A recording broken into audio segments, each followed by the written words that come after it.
Welcome to the Kyle Terry Podcast. This is the podcast where we talk to business owners and experts in their field about the strategies and tactics they use to grow their businesses, retain clients, and get referrals. Join us as we dive deep into the world of business and explore the best practices for building and maximizing success. And we're live. What's up, Kim? Last time we recorded this podcast, our house about blew away. We still are waiting on that to And be it's been fixed. since June 6th or July the 6th? June? At the end of June. The end of June. So, Let's hope that doesn't happen took again. took a little break from the podcast. Now we're back. Lots of things in life's been going on. So we decided to take a break from the podcast, focus on other stuff. And here we are. This is your podcast. Yeah, this is my podcast. They know that. They clicked on the Kyle Terry podcast.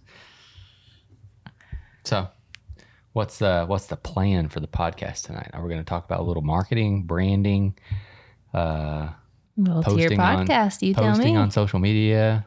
Well, I mean, what do you do for your? So we're going to talk about marketing, branding, posting on social media, how you show up matters, the quality of the content that you put out. Everything that you put out is part of your marketing, no matter what it is. And we're going to talk a little bit about that. So, how do you feel about putting yourself out there on social media and it being part of your brand as a company or as a person who owns a company that is promoting that business? Oh, my views on this change daily. Okay.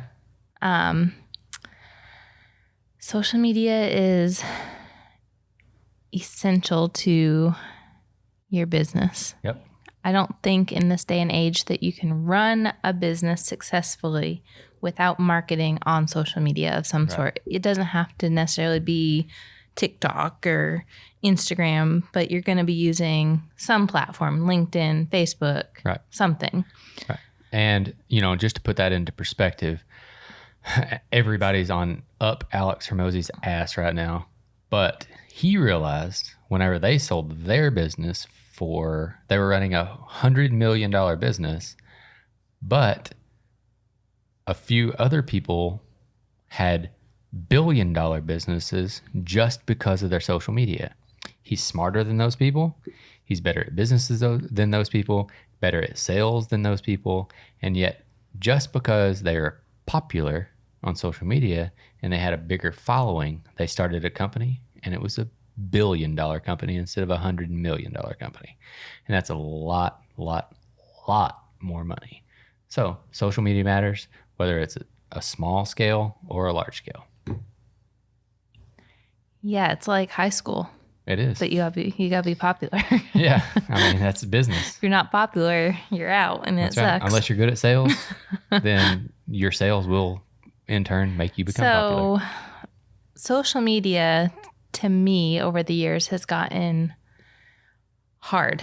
There are billions of people on Facebook and billions of people on Instagram and Threads and TikTok and all these things. And so you're just like this little, I wouldn't even say you're a fish in the sea. I would say you're like a little amoeba in the bottom of the ocean. That's right. Trying to swim your way up and be seen by something.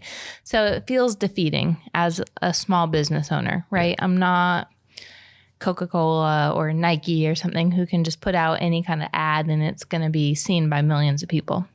That's right. So as a small business owner, social media to me now feels next to impossible. It's like I can spend money. I go and I hire a videographer and a photographer and we do this great content and I spend all my money on this that I have and I get like 10 clicks on my post. Yeah. And so it's like defeating and it brings up the point of, do I keep going with this type of content? What am I doing wrong? Where do we as small business owners go with social media? That's right. So the way I tell everybody that has that same opinion is I revert back to Kevin Kelly's 1,000 true fans. Everybody wants 10,000 followers, 100,000 followers, whatever on their social media page, But in order to make a really good living, if you have 1,000 people, in the grand scheme of things, that's not a lot. But if you have 1,000 people that are your true fans, that like your stuff, interact with your stuff, that know who you are and are literally waiting for you to show up, that's all you need.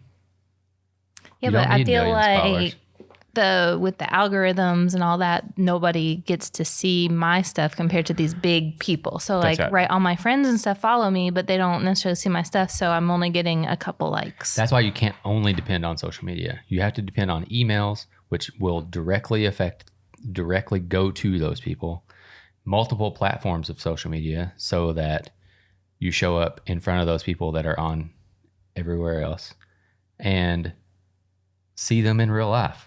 Some of them, whether it's your church organization, whether it's the place you work out at, networking groups that you're in, or wherever, but you have to hit those same people in multiple points. Does that make sense? Yeah, and so talking with someone the other day is you spend all this time, and Instagram for some reason feels the most like where you put your business content, I guess. Like that's where you're really trying to put our curated content. Mm-hmm. But then it's like I post a picture of Rava or Rose on Facebook and I get like 100 likes compared to the stuff I really tried to put out and make really great. So I don't know if I think I've said this before, but I don't know if it was on the podcast. So we've talked about it before. So like sometime this year, maybe January, February, I switched my Kyle P. Terry Instagram to personal instead of business so that I could share from there to Facebook. And literally the first day I did that, my stories and my posts, so they'll automatically show up on both pages and it'd be a native post. I got like 3 or 4 sales for Pro Gifted that first day, because people had no idea that I had this company that provided these products for these businesses. Even though I posted on Facebook or on Instagram all the time, I started posting it on Facebook, and I didn't post it on Facebook because I had to post on Instagram and post on Facebook instead of just posting on Instagram and linking them together and it automatically posting. So that changed a lot. You know, I mean, there's a lot of people on Facebook. I know we sleep on Facebook. Yeah. I think we're going to take a quick break and come right back. Mabel's crying. We're back. Okay. Now, where are we at? Sorry. Kira just ate a fly.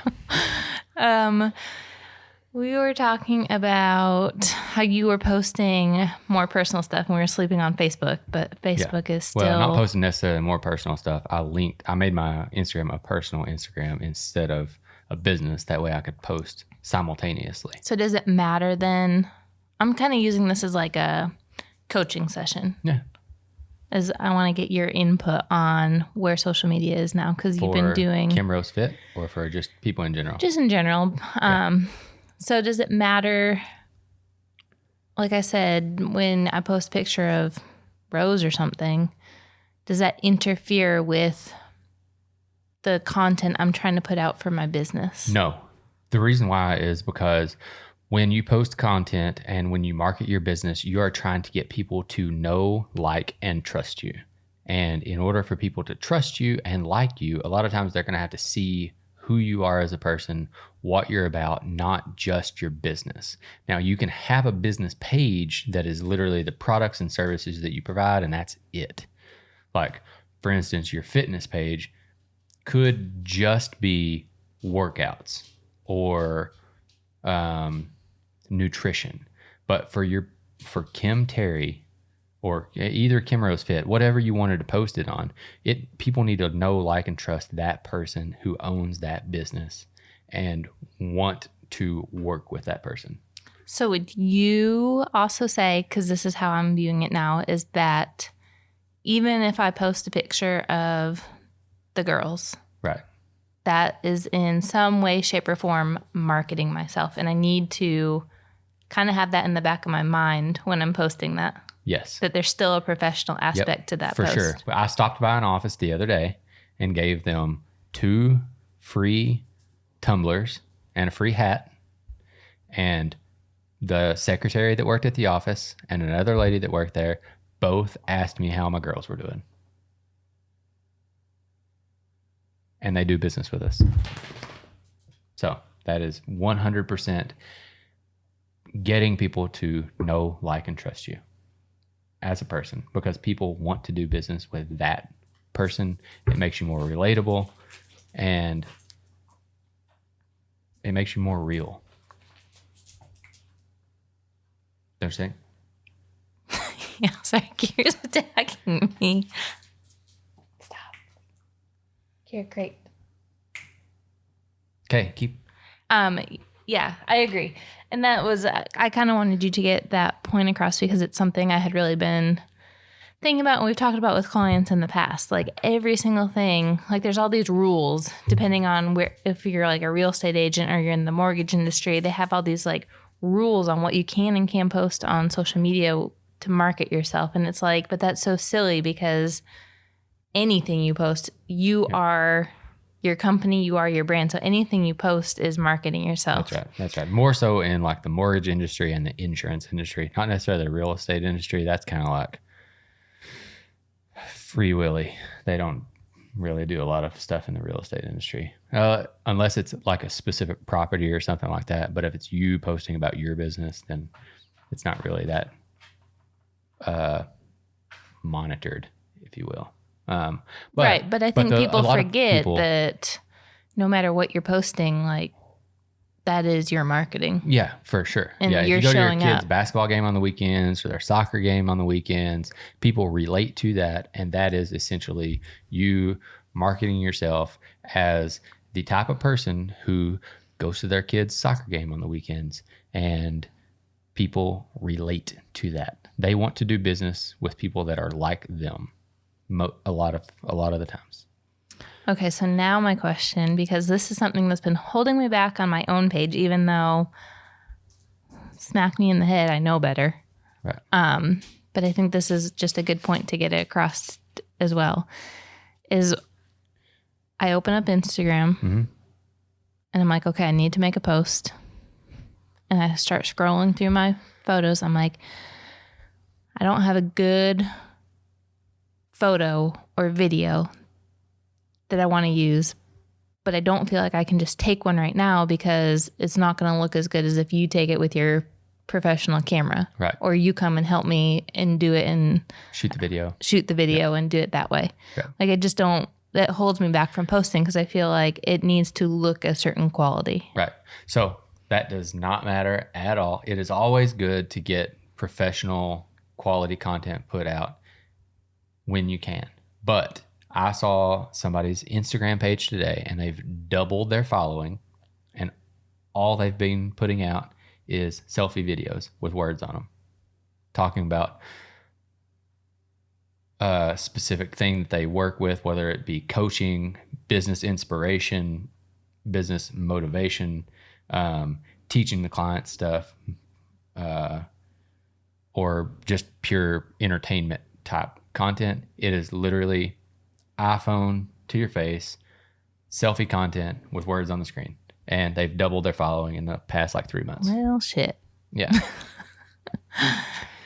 Yeah. I mean, and it, like I said, it's always good. Like I mentioned Alex Hermosi earlier, but none of his stuff, none of it has B-roll on it. It's literally a camera pointed at him, which it could have been an iPhone, but it was probably somebody sitting there with a professional camera, and it's literally so does it just have to him be talking. videos? Or videos what's hot right now? Like Well, only videos are going to get you anywhere? I think video, in order to put out educational content, like what we are trying to do, that's the best way to portray that. Now, entertaining content, I don't care about that so much, especially for our business. A few years ago, that was like the biggest thing. Like if it was entertaining or travel videos or travel photos or all of that stuff. But we're in the B2B industry, or the educational type industry where like you're trying to work with people and educate them on their fitness routines and their nutrition. And I'm trying to educate businesses on how to grow their business, how to get leads, how to get referrals. And that is more video talking to those people than, because they're not going to read the caption 100%. So that's my, Yeah, you're not that's wrong. my 2 cents. I don't on ever that. read the caption. That's right. But you know what I do? I find myself hanging out in stories more. Yes. Than I do even and on the that's a lot feed. of videos. Yeah. So if you put those on your page and just did raw face to the camera stories, it could even be the ones that have the words on the screen because they're 30 seconds, a minute long, or whatever. And then just add that to your story. It doesn't have to be the live. I know, because I feel like when you go on, it's so easy to click on the stories at the top and you see the people and you remember that. And I couldn't tell you, watching some of the stories, oh, I haven't seen one of their posts and they haven't posted in a month. Like I would never know. No. Because I don't really pay attention. No. And there's some people that haven't posted in a couple of years. Like Andy Frisella, he hasn't posted in like since 2020. Yeah, but I see his stuff every day. I know. Exactly. So, and, you know, Rob Bailey I'm in the Clear, Calculated, and Vicious coaching group or mastermind group. I don't know what it is. Mastermind group, I guess. And he started an Instagram page called the CCV, Clear, Calculated, and Vicious. And it is literally only him talking to the camera. And the caption is literally the date and one line of text. But you have to click more in order to see what the text says. But there's no sentence or anything. It's like, it literally is like just a very short, like 4 or 5 word description of what he's talking about. Does he? Well, that's in the group. Now, when that's on Instagram? It's on Instagram. And now, it has is he using crazy. hashtags? No hashtags. Ooh, our hashtag's gone. Our hashtag's gone, yes. Nobody cares about hashtags. And another guy, Alex, that we were talking about earlier, he said that whenever he started his YouTube channel, all these people were like, you need to use these hashtags and these tags and post on these certain times a day and all this stuff. And he said he's not done any of that. And he just did a live book release and had over 600,000 people on his book launch. And he didn't follow what any of the guru bullshit said. He did what he saw results from. So what I gather from watching and scrolling and researching through social media right now is collaborations. Yep. So me going on by myself and posting and posting and posting, I could post a video every single day and okay, I might get up to a couple hundred more followers, but I'm never going to get to that Alex Hormozy level. Depends. So it's consistency and collaboration. So the CCV page has zero anything to do with Rob and Dana Lynn Bailey's brand. He just started it. And it was consistently posting every single day, if not multiple times a day on that page, pre-recorded videos. But you don't zero think hashtags. that because of who he is and who his friends are, They didn't promote sharing it. anything. It's shareable content is what it is. Shareable content. It gets more shares than any of their pages combined. So it's shareable and it's relatable. It's motivational. They don't use any hashtags. So there's so all this being said that we have talked about, to sum everything up, it's like there's multiple ways to do it, but the things that it does not have to be, it does not have to be professional. It helps if it is professional a little bit, just aesthetically, but it's not necessarily going to help you gain followers. But the one thing that it has to be is consistent. Consistent and shareable. Did you drop your mic? Yeah, I guess so. So what were you saying about collaborations? Sorry, I interrupted. Well, Mabel's crying. I'll go get her. You talk about collaborations. so I was just saying with collaborations is me by myself trying to put out content day after day, consistent. If I follow all these rules, yes, I have the opportunity to grow. But if I can take that and I can reach out to somebody who's got a little bit more pull, got a little bit more influence than me, and befriend them to where they like my content and they like who I am, and maybe do something that benefits us both, or just get into their circle, it's going to help propel that easier. Again, it's about becoming popular. Yeah. It's who you know, who you're around. You know, it's hard to be, back when Instagram started, you could literally post a picture of your meals. God, everybody took pictures of their food. And have hundreds of thousands of followers just by hitting the algorithm at the right time. Now I feel like you have to be around or intertwined with influencers within the app. Or you have to get yourself into circles. That's only to grow within the app. That's not necessarily to grow your business. I think you need to interact and talk to people who would help grow your business, but you don't necessarily need tens or hundreds of thousands of followers in order for your business to grow and be successful. To get like huge in your business, yes. But to have a very successful, comfortable business, you need collaborations, help for sure. That's the reason why we do networking groups, or we go to offices and talk to the people about what we do and all of that stuff. That's networking. That's the same thing as a collaboration with a person. It's to capitalize on their audience. Okay, so let's sum this up. You already kind of summed it up, but I want you to go in, and I'm a real estate agent. I'm just starting out. How do I build my leverage on social media that's going to filter over into my business? What are the first 10 steps I have to take? What should I be focusing on? Who should I have in my corner? How do I get it started? So first thing, go get Mabel. All right. First thing I would do is come up with a plan. It does not have to be professionally produced content. Stick to that plan. Show up consistently every single day, if not multiple times a day. You need to post an actual post and on your story, Facebook and Instagram. Stick to those two platforms, or stick to a single platform that you want to. If you're a commercial realtor, stick to LinkedIn, because that's where a lot of businesses and stuff like that are at. But if I were a realtor starting out, I would come up with a plan. What am I going to post? I'm kind of biased. Terry Enterprise Media, we have a plan for you. It's called Teach, Entertain, Motivate. Those are the three things that you have to post. Teach, entertain, motivate. Post those three things consistently every single day, and you should have no problems. Video and photos. Awesome. Okay. Thank you for listening to the Kyle Terry Podcast. Make sure to subscribe so you don't miss the next episode. If you want to grow your business, follow us on social media. And remember, there's no secret to success. You have to work for it.